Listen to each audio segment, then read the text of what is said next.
man given such a simple burial in Rose Hill Cemetery was far more complex than portrayed by history. Well, Oswald was a pretty interesting fellow. He's not nearly the one-dimensional character that the Warren Commission has painted him to be. He was in the Marine Corps and did very well. He had a high security clearance. He was stationed over at Sugi. He was a radar operator. In fact, he was one of the guys that would track the U-2 flights over Russia. So it's not like he was the perennial loser that we tend to have this image of him now.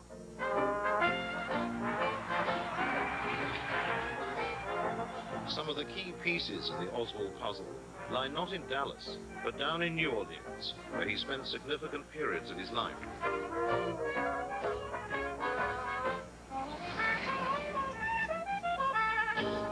In an unbroadcast interview with a local radio and television station only months before the assassination, Oswald spoke about his life.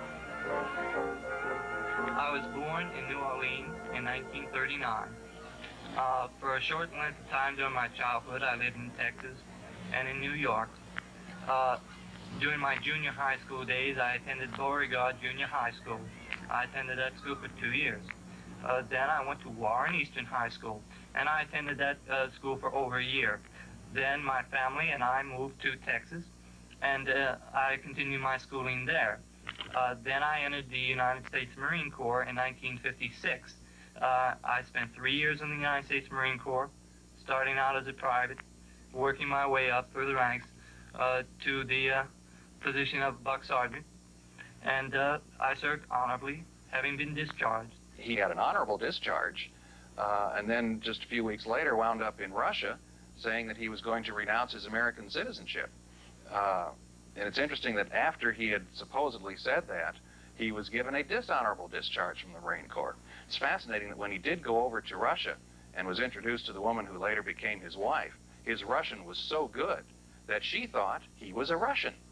So we suspect that he was trained. And it is known that the military in this country had training programs for defectors. And we suspect Oswald was in that program. We don't know it, but we suspect it. A glimpse into his true role in Russia may have been revealed by the hesitant way in which he described his relationship with the American embassy there. I worked in Russia. I was under the protection of that is to say, I was not under the protection of the American government, but that is, I was at all times considered an American citizen. At no time, as I say, did I renounce my citizenship or attempt to renounce my citizenship, and at no time was I out of contact or with the American embassy. It's quite possible that his mission in Russia was sponsored by the U.S. State Department, which did participate in some fake defector programs back in those days. It's entirely possible, and it certainly would fit with the kind of person we think Lee Harvey Oswald was. One person with no illusions about Oswald's role launched his own investigation into the Kennedy assassination in 1967. The former district attorney of New Orleans, Judge Jim Garrison. He was employed by the Central Intelligence Agency, and he was obviously drawn into a scapegoat situation and made to believe ultimately that he was penetrating the assassination. And then when the time came, they took the scapegoat, the man who thought he was working for the United States government, and killed him real quick. And then the machinery, disinformation machinery started turning, and they started making a villain out of a man who genuinely was probably a hero. 6 months before the assassination, Oswald had taken a mundane job at the Reily Coffee Company, but it seems his real activities were centered a few blocks away. From a small office on the corner of Lafayette and Camp Street, Oswald managed a local chapter of the pro-Castro Fair Play for Cuba Committee. Operating from an adjoining office was a sinister figure named Guy Bannister. But Guy Bannister, it's difficult to say much about him because he always stood in the shadows and pushed someone else to the front. He was a strongly disciplined man, perhaps the outgrowth of his many years as a special agent in charge of the Chicago office of the FBI. But he was a key man in the assassination. And that's clear from the fact that Oswald's sheep-dipping, his being portrayed as a communist was done out of Guy Bannister's office. So he was sheep-dipped for months as a communist by giving literature. Lee, hand this out today. This is your assignment. I came across the fact that Oswald, a private in the Marines, had taken a Russian examination. And I knew the privates did not take Russian examinations unless they were connected with intelligence. So that caused me to be curious about 544 Camp, which was the address stamped on one circular that they gave out one time before, obviously, Bannister told them, Lee, no more addresses. It turned out that was a side address of Guy Bannister's private detective agency. Well, I went down there to look at it. And I found myself not merely outside of Guy Bannister's office, but across the street from Naval Intelligence, across the street from Secret Service.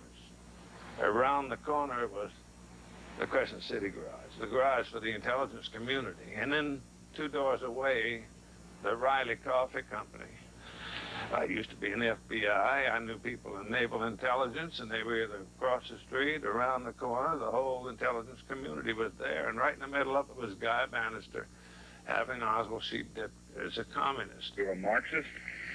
Well, I have studied Marxist philosophy, yes, sir, and also other philosophers. But are you a Marxist? I think you did admit on an earlier radio interview that you consider yourself a Marxist. Well, I would very definitely say that I am a Marxist. That is correct. But that does not mean, however, I'm a communist. What is the difference between the two? Well, there's a great deal of difference. Several American parties in several countries are based on Marxism, such as Ghana. Certain countries have characteristics of a socialist system, such as Great Britain with its socialized medicine. These, then, are the differences between an outright communist country and countries which adhere to leftist or Marxist principles. In your work with the Fair Play for Cuba Committee, what are you advocating? We advocate restoration of diplomatic trade and tourist relations with Cuba. Most lunchtimes, Oswald would leave work and stroll down Magazine Street to the Crescent City Garage, where government agents parked their cars and had them serviced. One such agent was observed contacting Oswald by the owner of the garage, Adrian Alba. During his lunch break, Oswald often sat in this office, browsing through gun magazines and chatting to Mr. Alba, who was also a keen rifleman. Oswald showed particular interest in how to go about ordering guns through the mail. The authorities tried to tie Oswald to the ordering of the assassination weapon by a coupon allegedly found amongst his possessions, torn from a June issue of one of Alba's gun magazines. Oswald, however, had ordered his rifle from a February issue of the magazine. When the president ends up being assassinated and the scapegoat grabbed by the federal government and killed before anything can be done to help him, turns out to be the man that Guy Bannister has been the tutor of all the time, you have to conclude that Guy Bannister was a key man in the assassination and possibly the most important man that we encountered in our whole investigation. But he's been dead so many years, it's a little hard to question.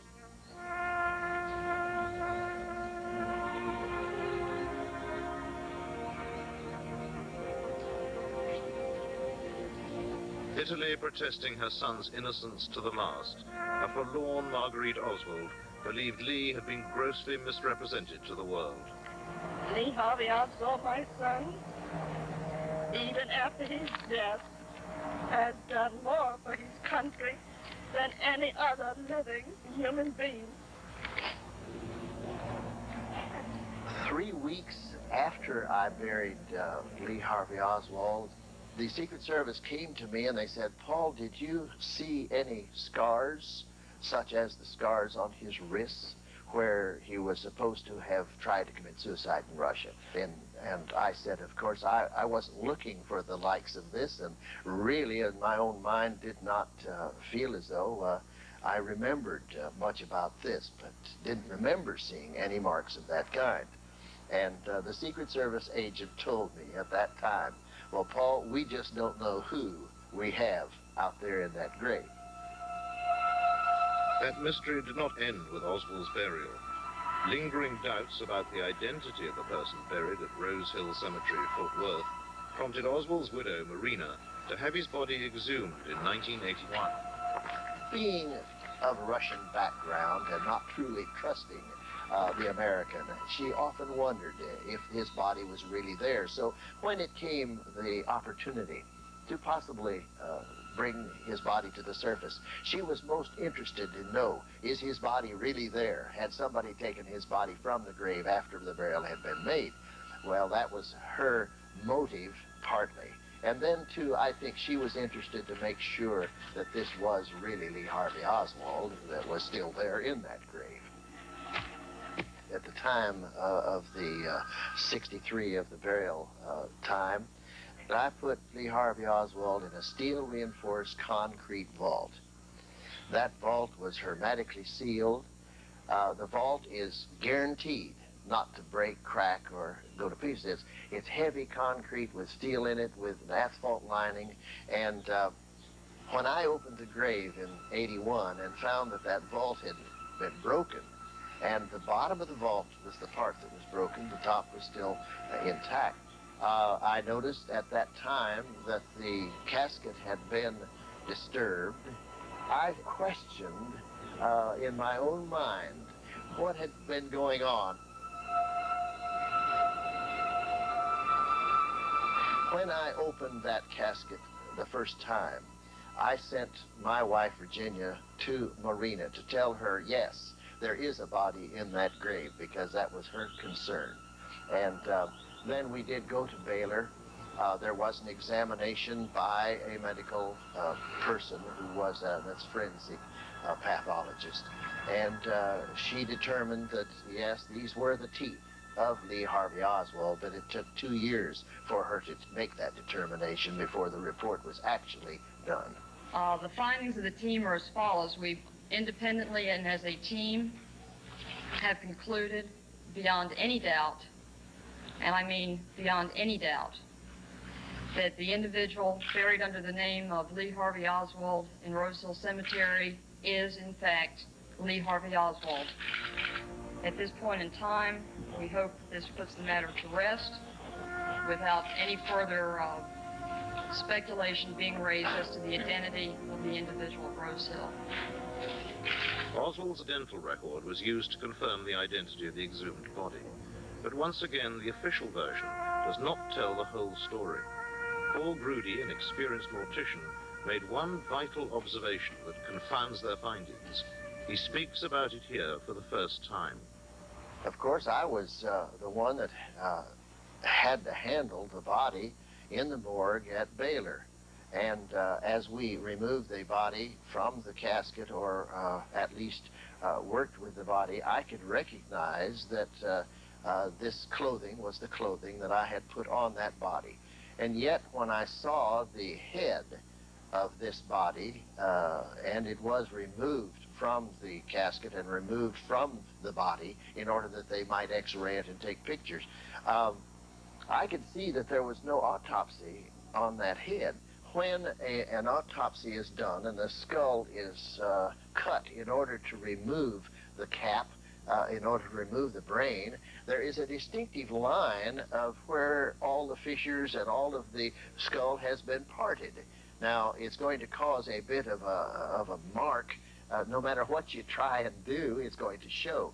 And knowing that I handled the body originally, and there was an autopsy on that head, and now to see that there was no autopsy in the head, made it in my mind pretty clear that something had transpired that had caused this. And I feel as though someone had gone to the cemetery, off hours, had taken the head of Lee Harvey Oswald that now was dead.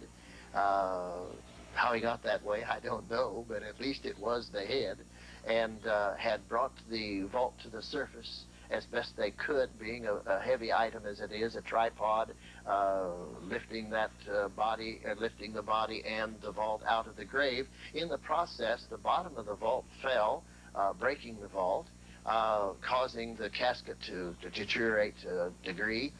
Then, of course, removed the head of the one that was there that had been autopsied and put this head in its place so that we would find the teeth of Lee Harvey Oswald. That's my theory. This is what I think happened. Whoever caused that was the same faction that caused the assassination in the first place, but it, in my mind, a cover-up had taken place. Lee Harvey Oswald was not the individual who assassinated President Kennedy, nor was he the individual responsible for policeman Tippett's death. I want to know why, after 25 years, the federal government of this country maintains that Oswald and Oswald alone was responsible for these murders. The individual that I know is Lee Harvey Oswald. I don't think had it in him to be a person capable of committing such a crime as murdering the President of the United States. I'll always believe that. The side I thought to him was a very kind and loving man, and that's the way I like to remember him. Lee Oswald was totally, unequivocally, completely innocent of the assassination. And the fact that history, or in the rewriting of history, and disinformation has made a villain out of this young man who wanted nothing more than to be a fine Marine, is in some ways the greatest injustice of all.